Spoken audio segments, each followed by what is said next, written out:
무더위 거룩하고 복된 주일날 하나님 앞에 나오신 우리 성도님들, 그리고 매번 인사를 드리지만 불가피하게 병상에서 예배하시는 분들, 또 가정에서 각처에서 예배하시는 분들, 우리의 마음은 하나님 앞에 있는 것입니다. 하나님 앞에 예배드리는 이 시간이 신령과 진정의 예배가 되기를 원합니다. 이 시간에 옆에 분들과 잠시 인사하도록 하겠습니다. 잘 오셨습니다. 반갑습니다. 이제 묵상 기도함으로 하나님께 예배를 드리도록 하겠습니다.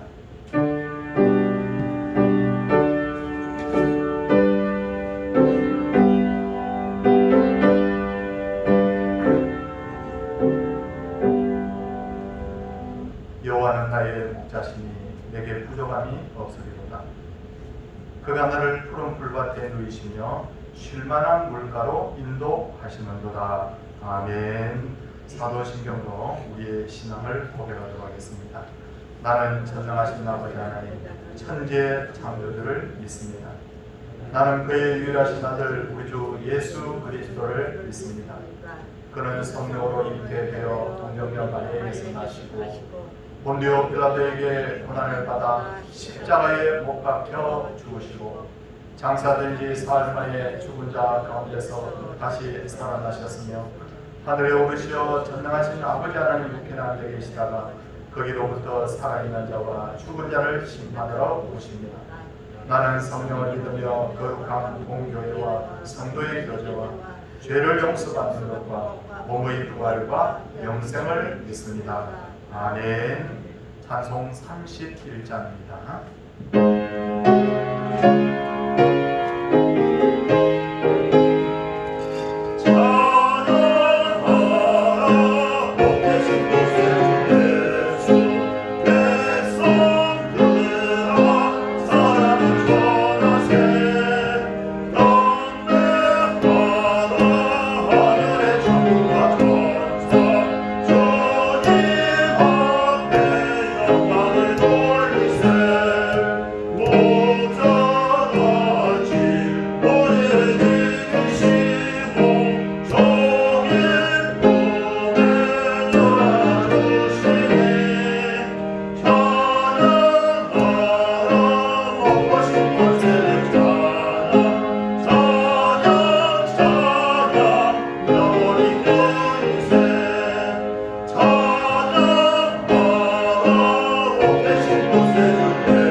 기도할 때 오 장관 장로님께서 기도 인도하시겠습니다.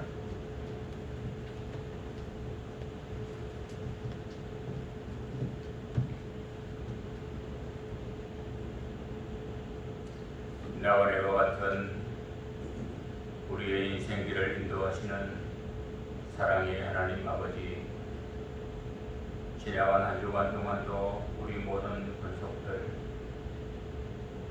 주님의 그 사랑의 날개 아래 머물도록 인도하여 주시옵시고 오늘 거룩한 주의 승리를 맞이하여 하나님 앞에 나올 수 있게 하시며 또한 영상 앞에서 하나님 앞에 예배자로 설 수 있도록 우리에게 은혜 베푸심을 하나님 앞에 감사를 드리옵나이다. 만가지가 은혜입니다. 만가지가 축복입니다. 그런데도 저희들은 무지하여 이 은혜, 이 축복을 저희들은 보지 못한 채, 느끼지 못한 채 성령님을 거스르게 하며 그렇게 살 때가 참으로 많았습니다. 성령의 시간 우리의 심령에 찾아오셔서 다시 한번 우리를 회복시켜 주시기를 기도합니다. 오늘 이 예배를 통하여서 보지 못한 것을 볼 수 있게 하시고 듣지 못한 것을 들을 수 있는 귀한 예배의 시간이 되게 하여 주옵소서. 먼저 모든 열방과 이 나라를 위하여 하나님 앞에 기도합니다.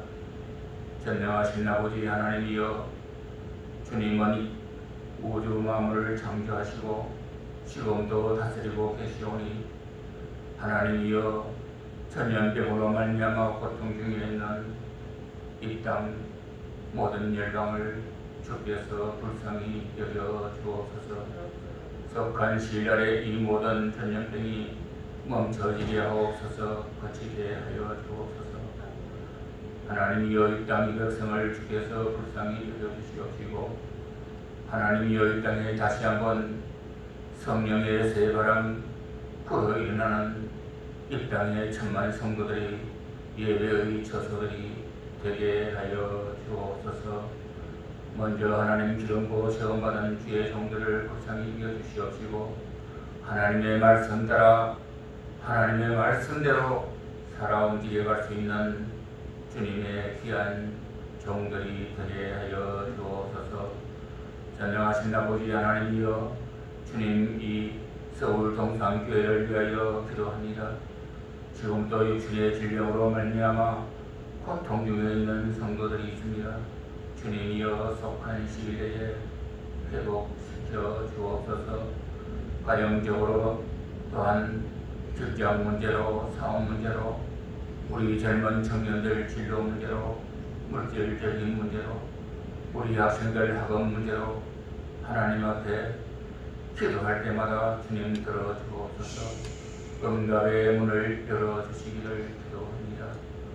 오늘 이 시간 말씀을 듣게 사오니 말씀이 우리에게 힘이 되고 능력되어 한 주간도 참 주님의 제자의 그 길을 걸을 수 있도록 우리 모든 심령들의 마음의 문을 열어주옵소서.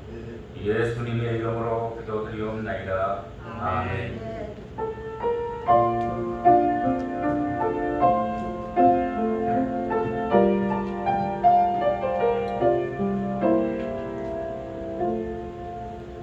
하나님의 말씀은 야고보서 3장 1절 2절 말씀입니다. 영상으로 예배하시는 분들도 말씀을 찾으시기를 바랍니다.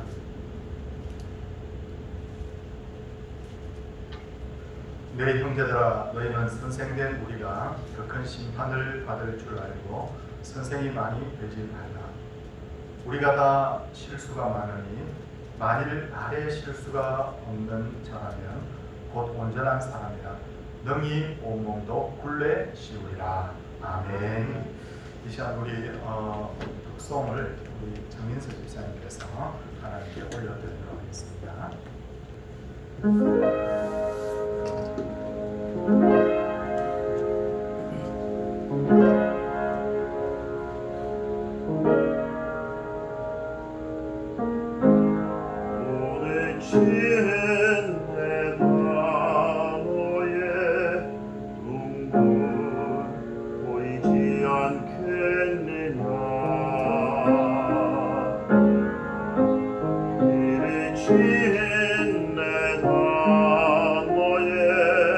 한숨 소리 듣지 못하겠느냐.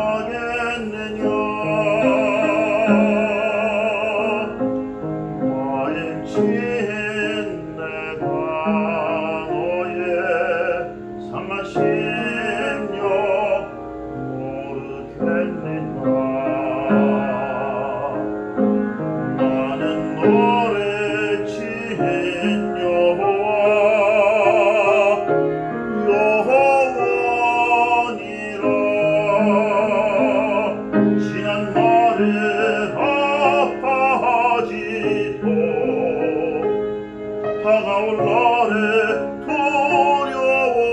아파하지 말라. 내가 너의 상처와 필요 안단다.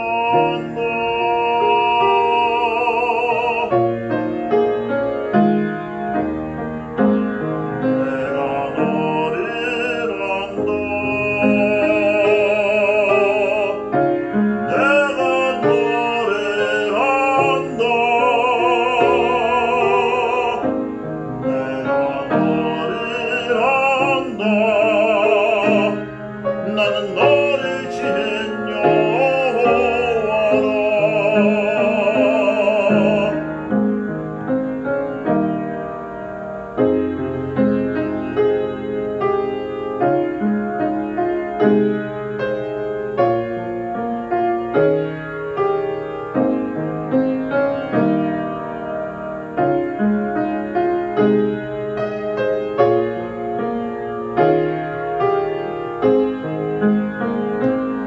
지난 날에 아파하지도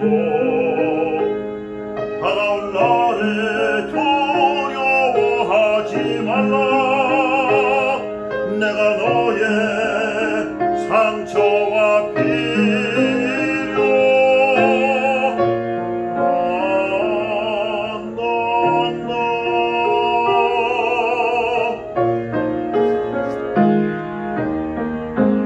내가 너를 안다. 내가 너를 안다. 내가 너를 안다. 나는 너를 지은 여호와라. 나는 너를 지은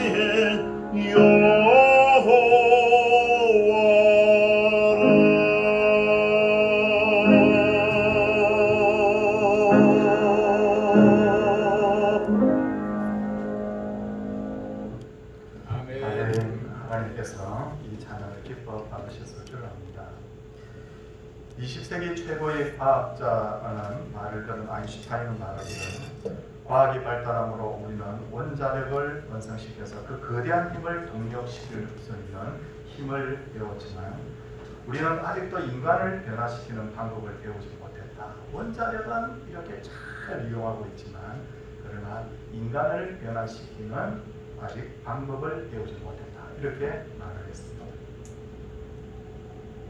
아인슈타인의 말대로 세상은 많이 변했습니다. 과학의 발전과 제도의 개선, 지금까지 수백 년 동안 세상은 천지가 개벽하듯이 많이 변화가 되었지만 사람이 달라진 것이 무엇이 있습니까? 사람들은 여전히 죄짓죠. 사람들은 여전히 악을 행하죠. 자신과의 싸움에서 이기지 못함으로써 괴로운 인생을 지금도 살고 있습니다. 아닌 말로 집신을 신고 다니던 시대나 비행기를 타고 다니던 지금이나 사람의 근본이 달라진 것은 아무것도 없다는 거예요.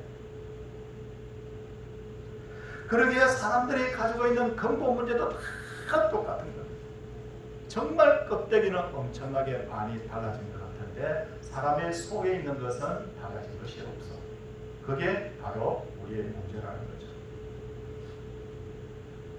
그렇다면 어떻게 하면 사람이 달라지고 인생이 달라짐으로 복된 삶을 살 수 있을까? 여러 가지 방법들이 있겠지만 그 중에 하나 오늘은 초점을 한 가지로 맞추겠는데 제일 먼저 우리가 주목해야 될 것은 인간 변화에 있어서 가장 중요한 것은 언어가 개혁이 되어야 된다는 거예요. 다시 말해서 말이 달라져야 된다는 것입니다. 하나님께서는 믿음의 조상들을 부르셔서 본격적으로 사용하시기 전에 그들의 이름을 바꿔주셨어요. 대표적으로 아브라함을 아브라함이라고 바꿔주셨고 그의 아내 사례를 사라로 바꿔주셨습니다. 아브라함의 뜻이 무엇입니까? 존귀한 아버지라는 뜻입니다. 아브라함의 뜻은 뭡니까? 열국의 아버지라는 뜻이에요. 그리고 사례는 공주라는 뜻을 가지고 있지만 사라라는 이름은 열국의 어머니라는 뜻을 가지고 있습니다. 하나님께서는 이들의 이름을 바꿔주신 것은 자기 중심의 이름과 언어를 사명자 중심의 이름과 언어로 바꿔주신 거예요. 그 부르는 호칭이 하나 달라졌을 뿐이지만 삶의 방법이 이제부터 달라졌다는 것을 하나님께서 간접적으로 그들에게 보여주신 것입니다. 이처럼 행복한 인생의 출발은 생각과 언어의 변화에서부터 시작이 됩니다. 매일 죽고 싶다, 힘들다, 미칠 것 같다 이런 생각과 말을 하는 사람은 사는 게 재미가 없어요. 정말 죽고 싶어져요. 그에 관해서 날마다 행복하다, 감사하다, 희망이 있다고 생각하는 사람은, 말하는 사람은 아침에 일어나면 힘이 막 쏟고 용기가 솟습니다. 그렇게 해서 그 인생이 하루 그 하루가 정말 행복한 인생이 되는 거예요. 성도님들, 그만큼 우리가 말이 달라진다는 것이 중요한 문제인데 언어의 계획이 중요한 가장 큰 이유가 뭐냐면 말에는 힘이 있다는 겁니다. 대초에 하나님께서 말씀으로 천지를 창조하셨습니다. 그리고 사람에게 말을 할 수 있는 능력을 주셨습니다. 그러니까 말이라는 것은 권세가 있다. 그냥 말은 말이 아니라는 것을 우리가 알아야 됩니다. 요 근래 국민들의 사랑을 받는 연예인들이 자살하는 일들이 굉장히 많아졌습니다. 어떻게 보면 인기 연예인들이 죽는 이유를 우리가 진짜 저 사람이 왜 죽을까 이유를 알 수가 없어요. 왜냐하면 인기 연예인이 되면 일반인들보다 누리고 있는 것이 너무 많아요. 일반인들에 비해서 인기가 많고요. 조그만 인기가 높아지면 물질이나 명예도 크게 들어오지 않습니다. 그런데도 왜 그들이 자살을 하는 걸까? 가장 큰 이유를 분석해 보면 말 때문입니다. 연예인들이 사용하는 바로 홈페이지나 텔레그램을 통해서 사람들이 글을 남기는데 그 글에는 칭찬의 말도 있지만 비난의 말도 그 가운데 있다는 겁니다. 근데 사람의 마음에 칭찬의 말보다는 비난의 말이 훨씬 더 영향을 미치는 거죠. 그러다 보니 그 비난의 말을 읽고 또 읽고 듣고 또 읽게 되면 결국은 화가 나게 되고 잠이 안 오게 되고 그렇게 오랫동안 시달리다가 결국 죽음의 길을 택하게 된다는 것입니다. 그래서 중국인들은 예로부터 이런 말을 했습니다. 다수의 사람들이 누구를 향해서 손가락질하면 계속해서 장기간 손가락질하면 그 사람은 병을 얻어서 결국 죽는다. 사람들은 우리가 살고 있는 시대를 첨단 기술의 시대라고 합니다. 과거에는 상상도 못했던 과학과 기술력을 지금 가지고 있습니다. 그래서 언뜻 보면 기술과 과학이 세상을 다 지배하는 거예요. 그래서 대학도 이과가 인기가 있고 문과가 인기가 없습니다. 그래서 문과 학생들이 문송합니다라는 말을 얼마 전에 유행어처럼 사용했는데 문과 학생이라서 죄송합니다라는 그런 말이라고 합니다. 그런데 여기서 중요한 것은요. 자세히 관찰을 해보면 첨단 기술의 시대이면서 이 시대가 말의 시대라는 것을 알 수가 있어요. 제가 이렇게 말씀드리는 이유가 뭐냐면 이 시대를 자세히 분석해 보면 기술만 좋다고 해서 출세하는 것이 아니라 말을 잘하는 사람들이 출세하는 시대가 또한 이 시대이지 않습니까? 실제로 기업의 경영자들을 분석을 해보면 좋은 기술을 가진 사람들이 그 기업의 CEO 되는 경우보다 말 잘하는 사람들이 CEO가 되는 경우가 훨씬 많습니다. 비중을 따져보면 우리가 의외의 것이 뭐냐면 이과 출신보다 문과 출신의 경영자들이 의외로 많다는 거예요. 미국 대통령을 선발할 때 가장 중요한 자질 중에 하나가 뭡니까? 그 사람이 연설을 얼마나 잘하는가 그걸 보잖아요. 미국만 그런 것이 아닙니다. 옛날 로마에서도 말을 잘하는 사람이 국가의 지도자가 되었고 우리나라에서도 대통령 출마하거나 국회의원을 출마하면 서로 토론을 하든지 또 연설을 시켜보든지 그렇게 해서 국가 지도자를 뽑지 않습니까? 말을 잘한다고 해서 그 사람을 국가 지도자로 삼는다? 뭔가 좀 잘못된 것처럼 보이지 않습니까? 근데 조금만 분석해 보면 그게 합리적이라는 거예요.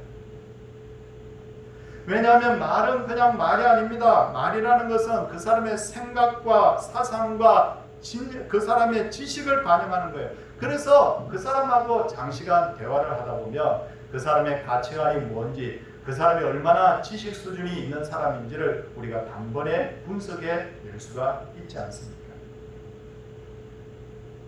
그러므로 어린아이들에게만 말을 가르쳐야 되는 것이 아니고 어린아이만 말을 배워야 하는 것이 아니에요. 우리가 이미 성인이 되었지만 그러나 어른들도 이제부터 말을 배워야 돼요. 새롭게 말을 배워야 돼요. 부정적인 말을 하는 사람이 긍정의 말을 할 수 있도록 훈련하고 배워야 돼요. 미움의 말을 하는 사람이 사랑의 말을 할 수 있도록 배워야 하고, 죽이는 말을 하는 사람이 사람을 살리는 말을 하는 것을 이제부터 배워야 된다는 거예요. 나 말 잘해요.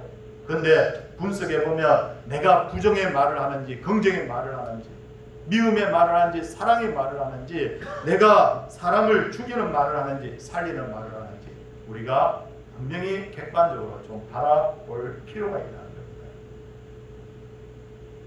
오늘 성경 본문 2절을 보시기 바랍니다. 뭐라고 말씀하고 있습니까? 우리가 다 실수가 많으니 만일 말에 실수가 없는 자라면 곧 온전한 사람이라 능히 온몸을 굴리에 씌우리라. 온몸을 굴리에 씌운다는 말이 뭐냐면 사람이 말의 지배를 받는다는 거예요. 온몸이 전부 다 뭐냐면 바로 어떤 언어를 사용하느냐에 따라서 그 사람의 삶이 지배를 당한다는 뜻입니다. 그렇다면 어떻게 하면 우리가 복을 누리고 사람을 살리는 말을 할 수 있을까요? 몇 가지로 말씀드리면 제일 첫 번째는 말하는 연습을 하기 전에 먼저 자신의 정체성이 세워져야 돼요. 생각이 달라지고 세상을 보는 눈이 달라져요. 말을 잘한다는 것은 미사유구를 얼마나 잘 쓰느냐의 의미가 아니라 얼마나 바른 말을 하는가, 얼마나 비전의 말을 하는가, 얼마나 사람들의 마음에 감동을 주고 변화를 이끌어내는 말을 하는가, 이런 면들을 보는 겁니다. 한마디로 말의 어떤 껍데기보다도 말의 내용을 채우는데 우리가 관심을 가져야 된다는 겁니다. 그 사람의 말과 그 사람의 인생은 거의 일치하죠. 한번 보십시오. 짜증을 잘 내는 사람들, 나는 화를 너무 잘 내요, 짜증을 잘 내요. 그 사람의 가정은 십중팔구 평안할 수가 없습니다. 성도님들, 나는 남을 미워하는 말을 잘합니다. 그런 사람 중에 친구 많은 사람 보셨어요? 앉으면 그냥 막 비판하고, 앉으면 상대방의 어떤 약점을 드러내고, 이런 사람 중에 난 친구가 너무너무 많습니다 하는 사람 찾기 드물 것입니다. 이 사회가 말이야, 이 세상이 말이야, 세상에 대해서 계속 비난하고 부정적인 말을 하는 사람이 세상에서 성공하기도 그만큼 힘들지 않습니까? 한국의 한때 최고의 부자였던 정주영 씨, 그의 가정에 그에 대한 이야기가 많이 전해오는데, 그의 가족들은 이제 자녀들이 다 성장해서 뿔뿔이 이렇게 그 정주영 씨 집 주변에 다 이렇게 가정을 이루어서 흩어져 살았죠. 근데 정주영 씨는 아침 6시만 되면 가족들 다 불러서 함께 아침 식사를 했다고 해요. 그러니까 도대체 몇 시에 일어난다는 겁니까? 어떤 사람이 정주영 씨에게 물었습니다. 회장님은 왜 그렇게 일찍 일어나십니까? 회장쯤 되면 이제부터 일을 좀 맡기고 이제 천천히 출근해서 이렇게 해도 될 텐데 어떻게 그렇게 아침에 매일 그렇게 일찍 일어나십니까? 그렇게 했더니 정주영 씨가 하는 말이, 세상에는 돈을 벌 기회들이 너무 많아서 가슴이 뛰어서 잠을 잘 수가 없습니다 라는 말을 하더라는 거예요. 아니나 다를까 그는 우리나라 제1의 부자가 되었어요. 요즘 세상 살기가 힘들다고들 아우성입니다. 경쟁도 심하고 세상 살기가 힘든 게 많습니다. 하지만 생각해보면 언제는 힘들지 않은 때가 있었습니까? 여기 우리 장로님도 계시고 우리 권사님들도 계시지만 우리 한평생 살아오면서 힘들지 않은 시대가 있었습니까? 야, 60년대 그때는 진짜 좋았어. 70년대 그때는 진짜 좋았어. 그런 적이 있었냐는 거예요. 우리가 살아왔던 뒷걸음 자리를 뒤돌아보면요, 힘든 시간의 연속이었다는 것을 알 수가 있어요. 하지만 역사를 공부해보면 한 가지 놀라운 사실을 발견하게 되는데, 이래서 공부하는 것이 가치가 있다고 할 수 있겠죠. 뭐냐면요, 안정기보다는 격동기에 더 많은 기회가 있다는 거예요. 미국은 생긴 지 얼마 안 됐는데도 순식간에 세계 최고의 강대국이 된 이유가 뭐예요? 1, 2차 세계대전을 겪으면서 많은 희생을 치르기는 했지만 그 가운데서 바로 세계대전을 치르면서 그 전쟁을 수습하는 과정에서 달러가 기축통화가 되고 영향력이 확대되고 그렇게 해서 세계의 리더 국가가 되었다는 거예요. 성도님들, 우리나라의 삼성이니 현대니 하는 이런 기업들, LG니 하는 기업들 있잖아요. 그 기업사를 책을 통해서 읽어보면 공통점이 하나 있습니다. 다 6.25 전쟁을 통해서 급성장했다. 사회가 너무 안정화되어 있으면 새로운 기회를 찾기가 힘들어요. 사회가 막 격동을 겪고 막 변화가 있고 막 소용돌이 칠 때, 그때 오히려 더 많은 기회를 얻을 수가 있다는 거죠. 자동차가 처음 개발이 되었을 때요, 유럽에서 난리가 났다고 해요. 왜냐하면 이 마차를 운영해서 먹고 사는 사람들이 굉장히 많았는데 그 사람들이 하루아침에 다 일자리를 잃게 된 거죠. 그래서 막 자동차 반대 운동이 벌어지고 막 그렇게 했습니다. 근데 어떻게 되었습니까?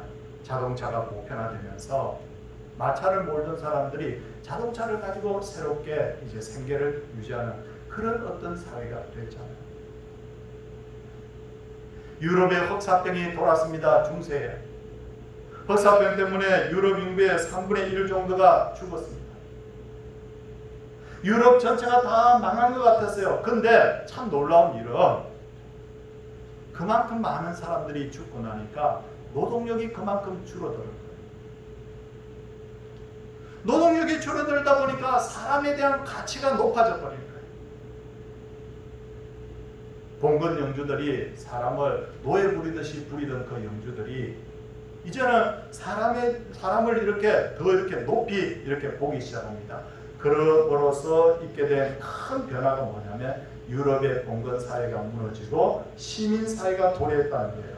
격동기에는 기회를 잡을 수 있는 일들이 굉장히 많아지고 격동기를 잘 활용을 하면 오히려 사회의 더 긍정적 변화를 일으킬 수 있다는 거예요. 또 다른 차원에서 생각해 보면 요즘이 가장 살기 좋은 때일 수도 있습니다. 우리 장로님들, 우리 권사님들 젊었을 때 직장 다니다가 직장을 잃으면 나라에서 일자리 안 구해주잖아요. 근데 지금은 직장이 떨어지면 제도를 통해 실업수당을 주느니, 나라에서 재교육을 시켜주느니, 집이 없으면 저리로 융자를 해주느니, 공부만 열심히 하면 장학재단 같은 데서 막 이렇게 보조를 해주느니, 그렇게 하는 제도들이 너무 많다는 거예요. 저희 동기 목사님 중에 한 분이 시골에서 한 10여 명 정도 되는 그런 성도들을 모시고 이렇게 목회를 하고 있는데요. 어느 날 저한테 전화가 왔어요. 야, 우리나라 신목사님 너무 좋은 나라 같아요. 시골에서 10여 명 정도 성도님들하고 생활하는 게 얼마나 경제적으로 힘이 들겠습니까? 그런데 딸이 공부를 제법 잘했는가 봐요. 국가에다가 신청을 했더니 나라에서 미국에 4년 동안 나라에서 유학을 보내주더라고요. 그러면서 이 목사님은 야, 우리나라 진짜 제도 좋은 거 많죠. 그렇게 이야기하는 거예요. 조선시대나 인도에서는 내가 아무리 능력이 뛰어나도요, 내 신분이 천하면 더 이상 어떻게 신분 상승을 할 수가 없어요. 불과 6, 70년 전까지만 해도 대부분의 국민들은 육체 노동을 해야 됩니다. 힘든 육체 노동을 하는 사람이 대부분입니다.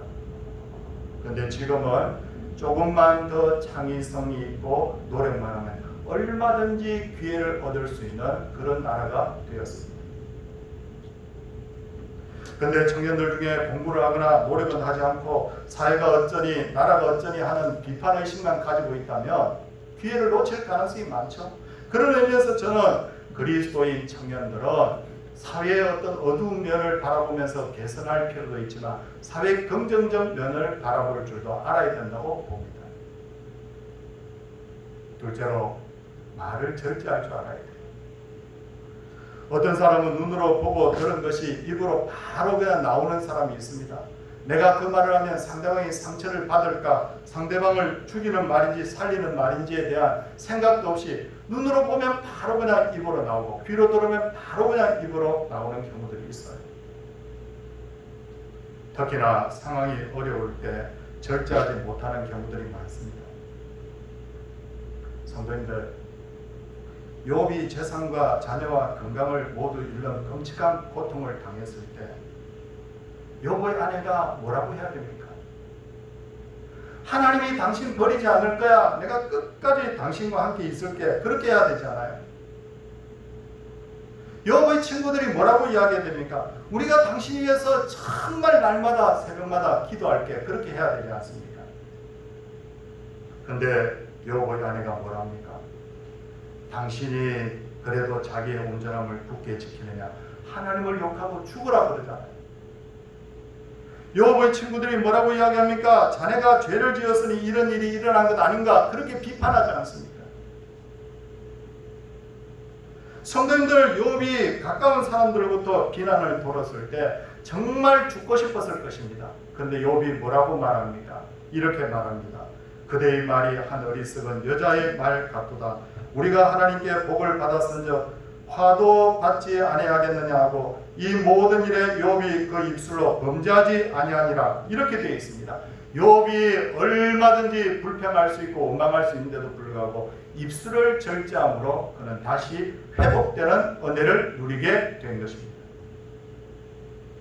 혹시 성도님들 가정에 어떤 어려운 일들이 있습니까? 어려운 일이 있으면 남편이 아내를 원망하고 아내가 남편을 원망하기 바빠요. 어려운 일이 있으면 자녀는 부모를 원망하고 부모는 자녀를 원망합니다. 교회는 어떻습니까? 교회가 평안하고 잘 돌아갈 때는 내가 잘해서 그렇다고 하는데 교회가 어려움을 당하면 당신 탓이라고 그렇게 말하지 않느냐는 거예요. 저희 아내가 한 번씩 저에게 그런 말을 합니다. 제가 어렵고 힘든 시간이 있을 때마다 난 당신이 잘 될 것을 믿어. 하나님이 당신 버리지 않을 거야. 그렇게 말하는데요.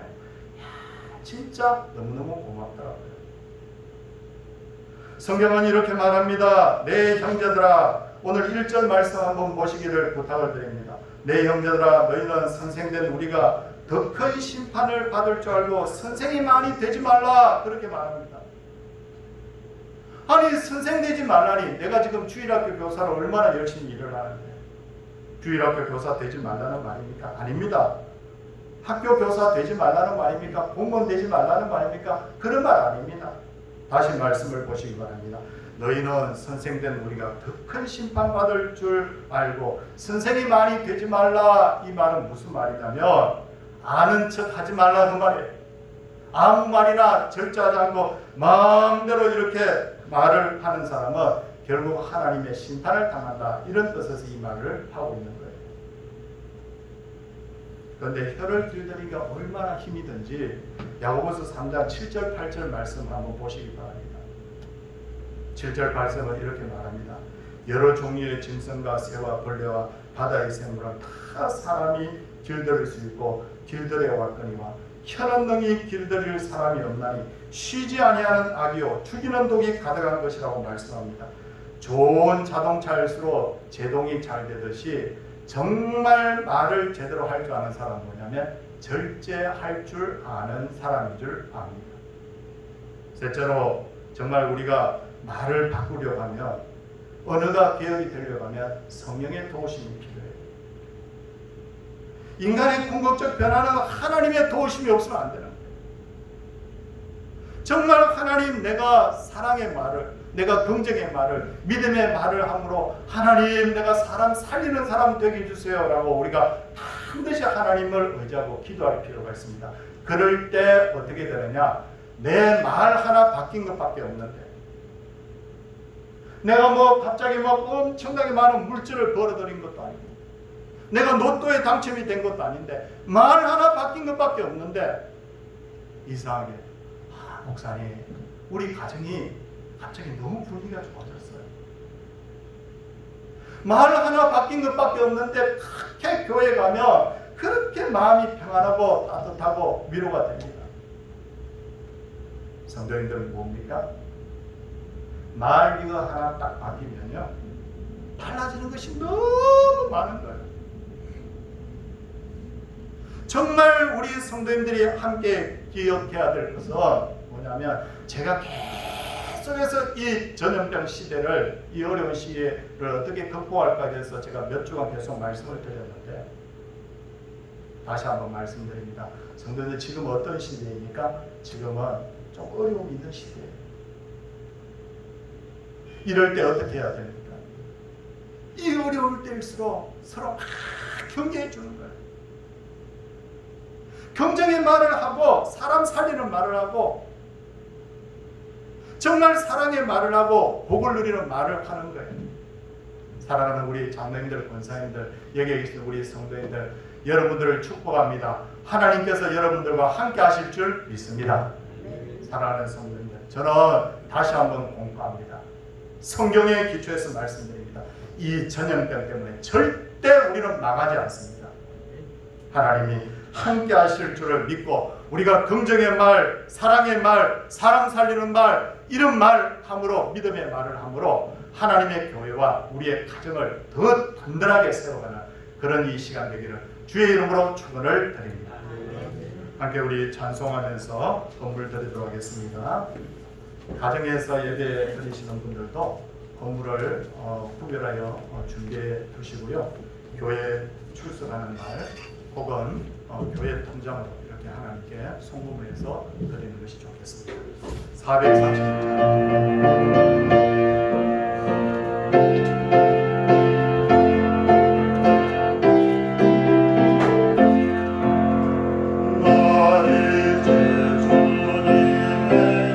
그 생각에 나의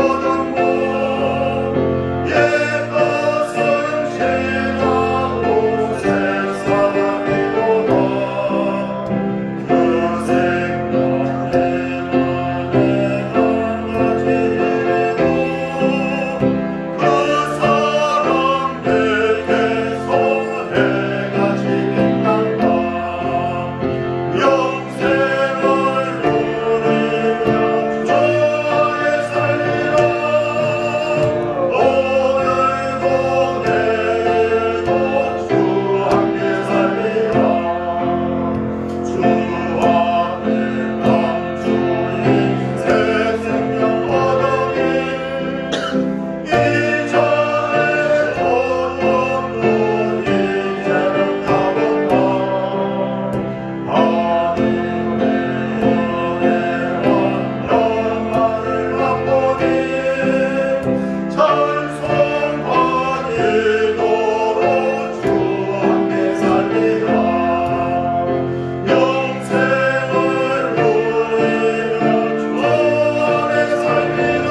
범사에 감사합니다. 또 범사에 감사, 사랑의 아버지 하나님 아버지 내려주신 사랑과 은혜 범사에 감사드립니다. 범사에 감사드립니다. 범사에 감사합니다. 날마다 감사의 조건을 다하시는 주님 은혜와 사랑 감사합니다.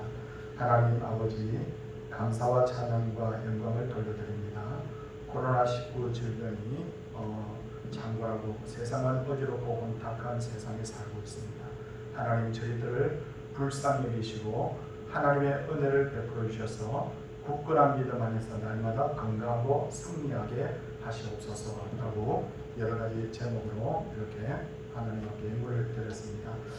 그리고 11조 건축의 선교 전도회물부터 또 이렇게 다수의 분들이 또 교회 계좌를 통해서 하나님 앞에 각양 예물을 드리는 분들이 계십니다. 이 시간 축복 기도하도록 하겠습니다. 아버지 하나님 감사를 드립니다. 하나님 앞에서 참 저희가 이 생각지 않은 전염병 때문에 어려움을 겪으면서 여러 주간에 걸쳐서 정말 우리가 어떻게 신앙생활을 해야 될지에 대해서 하나님의 말씀을 선포했고 오늘은 우리가 이 어려운 시대에 어떻게 말을 해야 될지에 대해서 어떻게 하면 하나님께 복을 얻을 것인지에 대해서 다시 한번 말씀을 선포했습니다. 말씀을 선포하는 자도 말씀을 마음에 새기고 말씀 듣는 자도 마음에 새겨 이 말씀의 원리대로 살아서 우리가 다 복을 누리게 하여 주옵소서. 어려울 때일수록 긍정의 말, 어려울 때일수록 절제의 말, 어려울 때일수록 사랑의 말, 어려울 때일수록 우리가 서로를 축복하는 말을 함으로 하나님이 성경에 말씀하셨던 복이 우리의 복이 다 되게 하여 주시옵소서.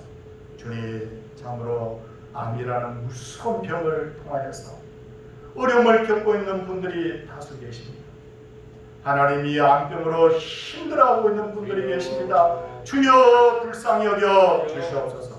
날마다 구합니다. 남상원 제사님, 신인영 권사님, 권진수 집사님, 이명희 권사님, 이몽배 성도님, 그리고 주님 또 우리 고소성 권사님, 또 우리 하나님 김신열 집사님, 유소영 집사님, 하나님 박찬희 권사님, 하나님 다 불쌍히 여겨 주시옵시고 크고 작은 병들이 우리를 힘들게 하는 문제들이 다 물러가는 그런 놀라운 역사가 있게 하여 주시옵소서. 회복시키실 때까지 주 앞에 엎드려 사랑의 손을 들고 주 앞에 기도합니다. 믿음의 손을 들고 하나님 앞에 기도합니다. 이 기도가 하늘에 상달되게 하여 주시옵소서. 우리의 성도들 중에 이 어려운 시대에 믿음 떨어지는 자가 없게 하여 주옵소서. 나태해지는 자가 없게 하여 주시옵소서. 우리의 자녀들도 하나님이여 복되게 하셔서 믿음의 자녀들로 굳게 세워 주시옵소서. 사랑의 주님, 이 자리에 나와서 예배하시는 분들, 병상에서 예배하시는 분들, 가정에서 예배하시는 분들, 모든 분들에게 복을 다하시고 또한 주님 11조 드린 분들, 감사의 물 드린 분들, 건축 예물 드린 분들, 전도 선교 예물을 드리며 주정 예물을 드린 모든 분들의 그 정성을 주께서 기억하여 주셔서 하늘 창고가 차고 넘치며 땅의 창고도 기름지고 채워지는 하나님 놀라운 복이 있게 하여 주시옵소서. 사랑의 주님, 우리가 날마다 하나님 앞에 기도하는 제목들이 있습니다. 전염병이 물러가게 하여 주시고 이 문제들이 해결되게 하여 주시고 마음껏 자유롭게 예배할 수 있는 날이 속히 오게 하여 주시옵소서. 주 예수 그리스도의 은혜와 하나님의 놀라우신 사랑과 성령의 감화로 통하심의 역사가 주의 백성들 위해 머리 숙인 모든 하나님의 사람들 위해 이제부터 영원토록 함께 있을지어다. 아멘.